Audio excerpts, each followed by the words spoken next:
What up, everybody? This is Mark from Suicide Silence. And this is Brian Fair from Shadows Fall. This is Trevor Sternad from the Black Dahlia Murder here.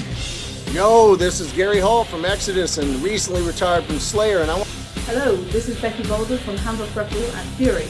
Hey, this is Charlie with Anthrax. I just want to give a shout out to Pedal to the Metal Radio, the podcast. The podcast to get all your rock and metal news plus reviews. Keep it metal. Pedal to the Metal Radio, motherfuckers!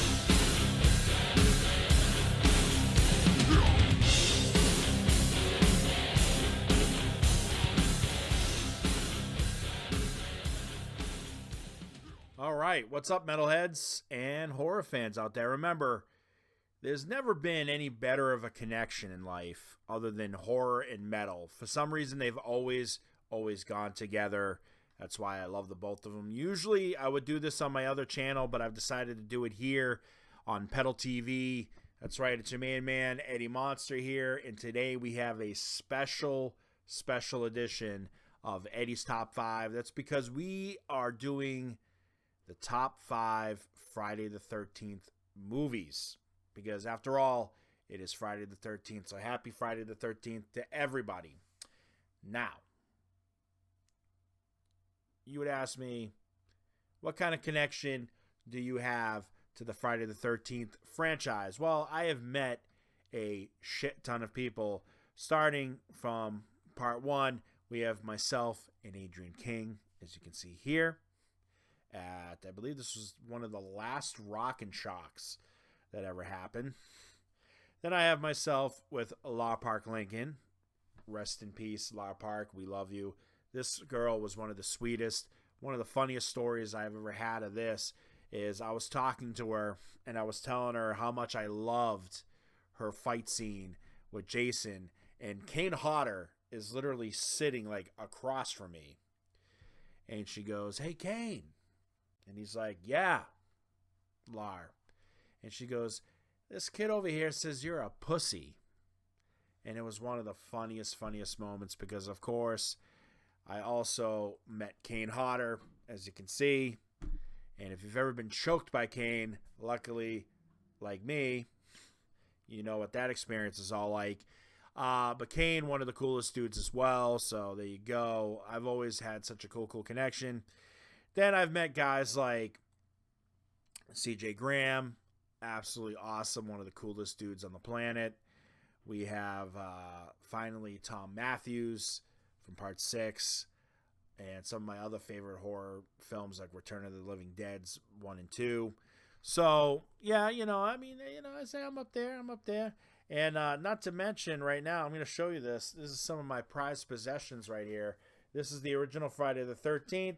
On VHS, autographed by Adrian King, as you can see. And then, right here, is Friday the 13th, Part 7, which is autographed by Kane Hodder over here. Yeah, right there. I'm still learning this camera trick.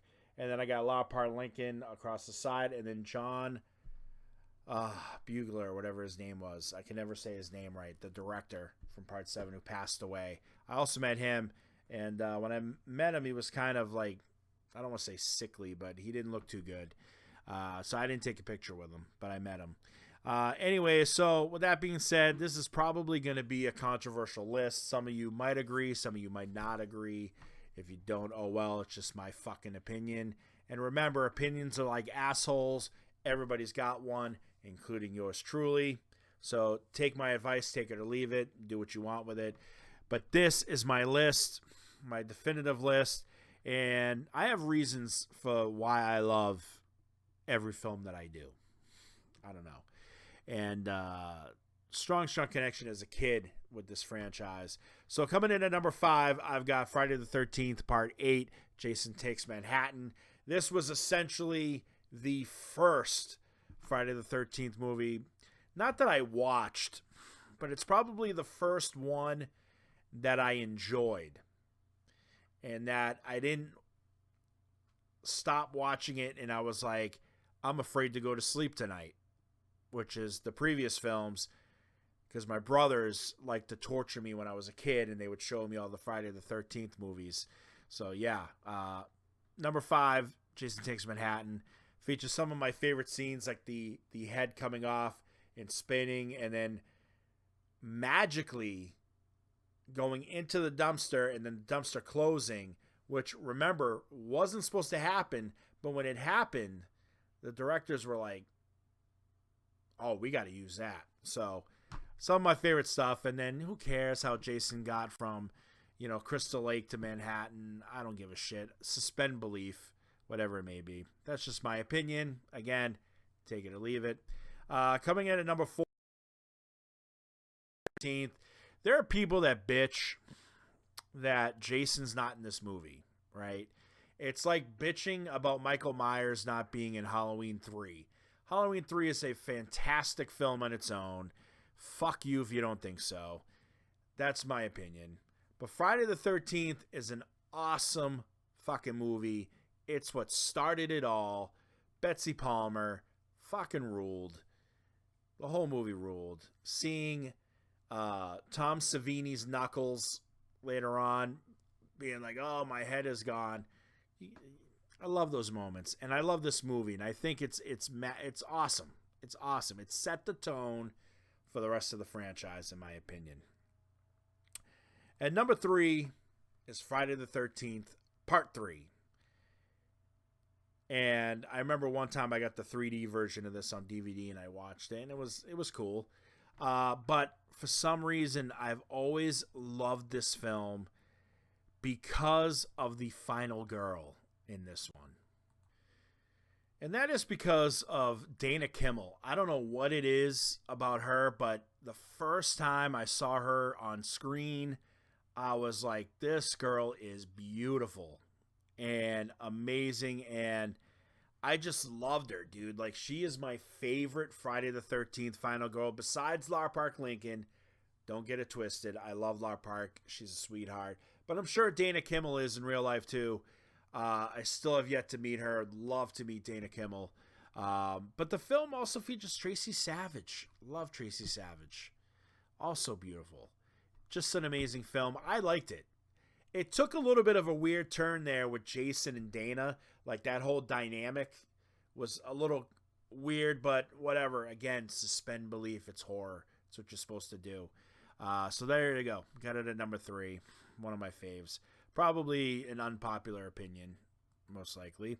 At number 2, I've got Friday the 13th, Part 7. I had such a hard time between what was going to be 1 and what was going to be 2, just because I love both of these films for certain reasons. Part 7, I think, has the best battle sequence between Jason and anybody. And the emotion that Kane Hodder was able to put in to the character, and this was his first time playing Jason, right? And those pissed off moments when he knows he's getting his fucking ass kicked by this chick that has just fucking telekinetic powers or whatever it is. Absolutely awesome. Just an awesome film. And one of my favorites, but one of the first films I ever watched was Friday the 13th, Part 6, Jason Lives. Tom McLaughlin's masterpiece here.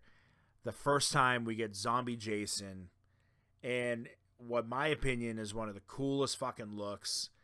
We also get Tom Matthews in this playing Tommy, and probably the best Tommy out of the franchise. And don't get me wrong, like, I liked Part 5, and I like Corey Feldman. So my honorable mentions was the final chapter, and then Part 2. Those would be 6 and 7. And this list is interchangeable all the time. It just depends on my mood. But for right now, as of June 13th, 2025, this is my top 5 of the Friday the 13th movies. I want to thank you guys, honestly, seriously, for tuning in. If you can, please subscribe to the channel. Usually, we don't do horror stuff on here. This is a heavy metal channel. But since there's such a strong connection between horror and heavy metal, why not? You know what I'm saying? Why not? So maybe you're going to see a lot more posts like this on the channel. So we'll see. But hopefully you guys enjoy it. Enjoy your Friday the 13th. bust out a marathon and just go nuts, because this is the day. Stay metal, everybody.